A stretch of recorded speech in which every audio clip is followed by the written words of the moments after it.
Ini adalah Renault Captur, mobil yang di 2011 pertama kali keluar sebagai konsep dan berbasis Nissan Juke. Tapi pada saat diluncurkan tahun 2013 di Eropa dan 2014 di Indonesia dan baru tahun 2015 ini dipasarkan, Renault Captur menggunakan basis dari Renault Clio generasi terbaru.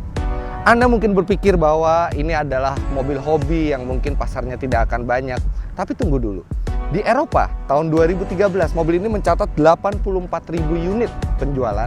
Bahkan di kuartal terakhir 2013 Renault Captur merupakan mobil terlaris di kelasnya, mengalahkan Nissan Juke dan Renault Duster. Sekarang kita lihat apa yang ditawarkan mobil ini. Kita lihat mesinnya dulu. Dan membuka kap mesinnya menyenangkan karena dia dilengkapi dengan suspensi sehingga sangat mudah untuk membukanya. Di balik kap mesin terdapat mesin sangat mungil 1200 cc tapi dilengkapi dengan turbo sehingga menghasilkan tenaga 116 HP dan torsinya 190 Nm yang sudah bisa diperoleh sejak 2000 rpm.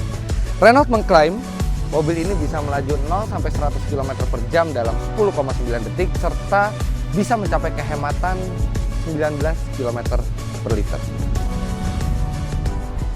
Walaupun di pasar dia akan bersaing langsung dengan compact SUV seperti Nissan Juke atau Honda HR-V atau Ford EcoSport, tapi dari samping terlihat bahwa Captur ini merupakan sebuah crossover. Lebih tinggi dari hatchback tapi tidak setinggi SUV. Karena memang dia basisnya adalah hatchback Renault Clio generasi keempat, walaupun wheelbase sudah dipanjangkan 17 mm untuk mempermudah akomodasi. Kita juga bisa lihat ciri khas dari mobil ini adalah three-tone. Yang paling bawah adalah warna hitam, kemudian warna body, dan di atas juga ada warna yang berbeda yang itu kombinasinya bisa Anda pilih. Mungkin kalau di Indonesia tidak bisa bebas memilih, Anda harus memilih dari pilihan-pilihan yang sudah ada. Bannya juga mendukung sebuah crossover dengan 17 inci berukuran 205/55. Sedangkan rem depan memang menggunakan cakram tapi rem belakang masih menggunakan tromol. Sekarang kita lihat akomodasi bagasinya. Sebelum kita masuk ke bagasi, kita bisa lihat bumper mobil ini menggunakan material plastik yang tidak dicat sehingga berwarna hitam dok. Bumper seperti ini menimbulkan kesan gagah sebuah crossover, tapi sedikit merepotkan kalau di Indonesia. Kenapa? Karena kita bisa saja di kemacetan terserempet motor atau terserempet mobil lain. Dan untuk mengembalikannya secara mulus, Anda tidak bisa mengecatnya, pasti akan belang. Satu-satunya cara adalah Anda harus mengganti total semua bumper ini. Oke, sekarang kita lihat bagasinya. Karena basisnya memang dari mobil hatchback mungil, maka bagasinya juga sangat terbatas. Tapi jangan khawatir karena Renault mempunyai beberapa trik untuk memperluas bagasinya. Kalau Anda tidak butuh privacy, maka Anda selalu bisa membuka panel di belakang ini dan membuat Anda mampu mengangkat beban yang kemudian Anda juga bisa melipat bangku belakangnya.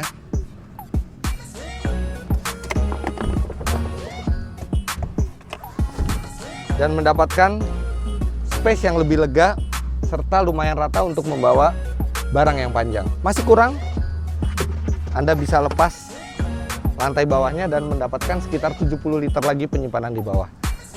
Kenapa bisa sebesar ini? Karena Renault menggunakan ban serep yang space saver sehingga lebih kecil walaupun bersifat temporary, tapi itu jadi membesarkan ruang bagasinya. Captur sudah dilengkapi dengan Smart Keyless Entry sehingga Anda bisa mengantungi kunci ini di kantung atau Anda juga bisa meletakkannya di sebuah slot walaupun tidak ada pengaruhnya apa-apa. Tapi Anda tinggal pencet tombol start. Oke. Desain interior dari mobil ini seperti halnya Renault memiliki bentuk yang dinamis dan futuristis. Anda bisa lihat dari instrumennya. Kalau Anda sudah pernah melihat Clio RS, maka ini adalah instrumen yang kelihatannya juga diambil dari Clio RS. Sebelah kiri adalah RPM, sebelah kanan penunjuk bensin, dan di tengah itu ada speedometer digital. Keren bentuknya, serta layar multimedia di tengah ini juga cukup canggih karena bukan hanya banyak fiturnya, tapi dia juga sudah touchscreen. dia juga sudah dilengkapi dengan navigasi. Onboard komputer Anda bisa lihat di instrumen, Anda juga bisa lihat di layar multimedianya. Dan ada satu fitur lagi yang cukup unik di mobil ini adalah dia bisa mendeteksi polusi udara yang ada di luar. Mungkin tidak terlalu banyak gunanya, tapi minimal menarik aja untuk dilihat bahwa dia bisa mendeteksi seberapa polusi udara di luar mobil. AC menggunakan climate control dengan pengontrolan yang sangat mudah, tapi memang seperti beberapa mobil Eropa lainnya, untuk ventilasi tertutup Anda harus selalu mengaktifkan ventilasi tertutup ini, karena defaultnya alias keadaan standarnya setiap kali Anda menyalakan mesin dia selalu terbuka, dan biasanya Anda baru menyadari kalau sudah bau yang tidak enak dari luar baru menyalakan ventilasi tertutupnya. Secara keseluruhan dashboardnya bagus didesain dan fiturnya juga lumayan keren, tapi mungkin untuk mereduksi harga maka Renault memberikan material yang keras bukan hanya di dashboard tapi juga di pintunya, sehingga tidak terkesan seperti mobil yang mahal. Di lain sisi, setirnya ini sangat enak untuk digenggam. Dia pas genggamannya, kemudian dia juga sudah dilengkapi dengan cruise control, voice command, serta tombol audio di balik setir. Dia memang belum ada pedal shift, tapi Anda selalu bisa memindahkan gigi secara manual lewat tuas transmisinya. Transmisinya sendiri 6 speed dengan teknologi dual clutch. Koneksi USB tersedia di konsol bawah, juga 12 volt soket untuk pengecasan dari handphone Anda atau menyambungkan handphone ke multimedianya. Satu yang menarik, mungkin Renault membuat mobil ini untuk ke segala medan. Memang kemampuan off-roadnya pasti tidak sehebat SUV sejati, tapi ada kemungkinan karena ground clearance-nya tinggi Anda bisa melaju ke jalan-jalan yang bukan aspal. Ada kemungkinan juga kotor dalam mobilnya, dan semua bangku di Renault Captur ini memiliki pelapis jok yang bisa dilepas secara mudah. Saya bisa tunjukkan. Ini bisa dibuka secara mudah dan Anda bisa berikan ke laundry untuk dicuci, kemudian memasang lagi dengan mudah karena semuanya dilengkapi dengan resleting. Posisi mengemudinya tidak terlalu ergonomis tapi masih masuk akal dan tidak kalah kalau dibandingkan rival-rivalnya seperti Nissan Juke atau Ford EcoSport. Sekarang yang harus kita lihat sekarang adalah dengan posisi mengemudi saya yang 177 cm, masihkah tersisa ruang yang cukup di belakang, mengingat basis mobil ini adalah hatchback mungil.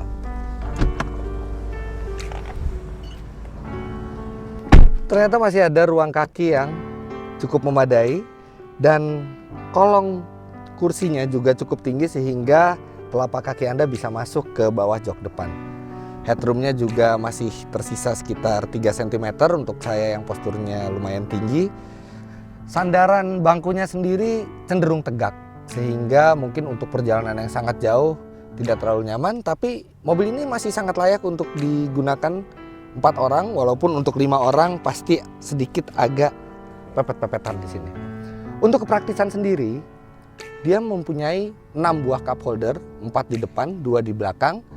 Tapi laci penyimpanan tertutup yang disediakan mobil ini hanya satu, yaitu laci di depan kiri. Sedangkan 7 penyimpanan lainnya berbentuk terbuka, sehingga memang Captur ini bukan tempat yang ideal untuk menyimpan barang-barang.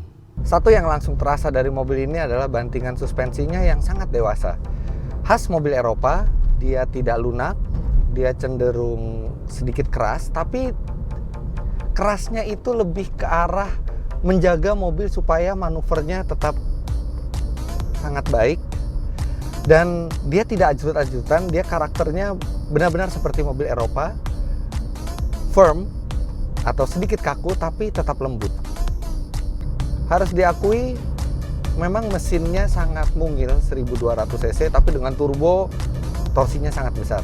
Namun untuk mengeluarkan torsi tersebut Anda memang harus menginjak gas agak dalam, karena Kalau Anda menginjak gas sampai 50% saja, itu masih terasa ada lag, turbo tidak langsung keluar tenaga, dan sangat lembut, bahkan terlalu lembut, agak mengurangi keasikan pada saat hendak menyalip atau hendak berakselerasi.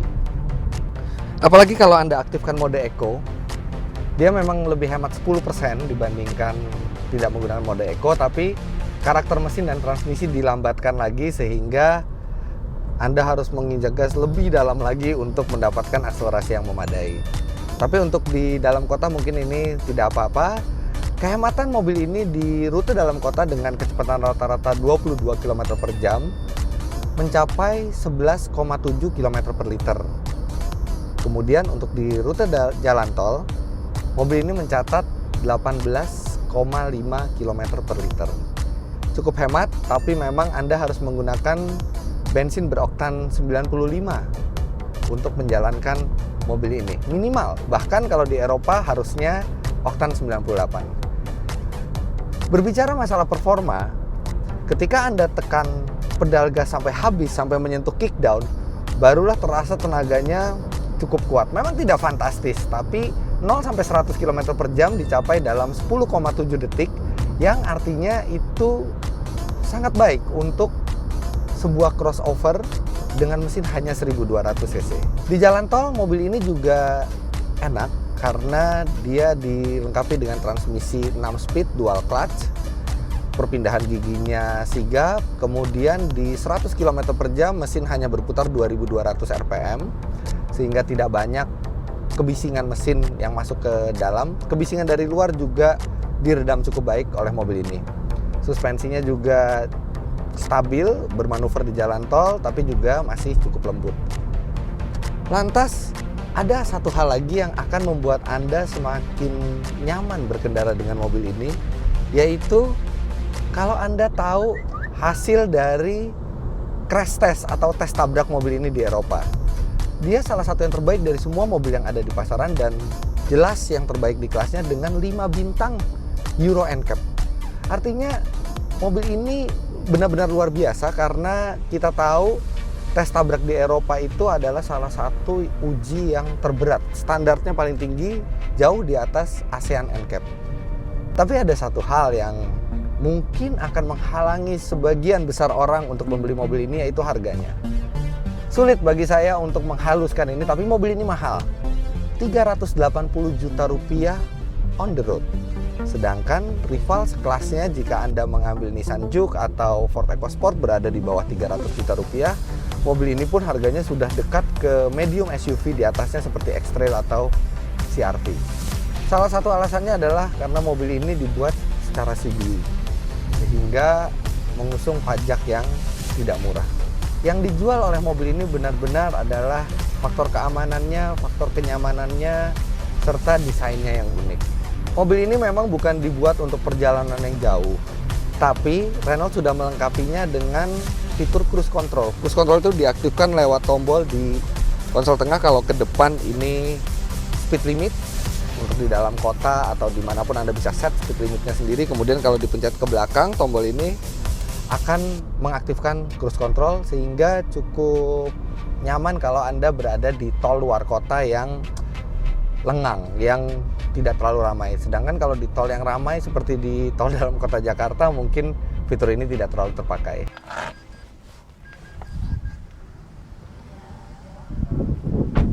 Dengan harga jualnya, Captur memang akan sulit bersaing di pasaran karena dia lebih mahal dari HR-V 1,8. Dia jauh lebih mahal dari Nissan Juke, apalagi Renault Duster.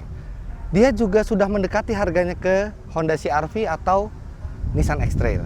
Sehingga kalau Anda yang memikirkan value for money, mungkin akan sulit untuk membeli mobil ini dibandingkan rival-rivalnya. Tapi yang tidak boleh Anda lupakan bahwa mobil ini cukup enak untuk dikemudikan, bentuknya unik, serta faktor keamanannya mungkin yang terbaik di kelasnya. Demikianlah hasil review dari Autodriver mengenai Renault Captur terbaru.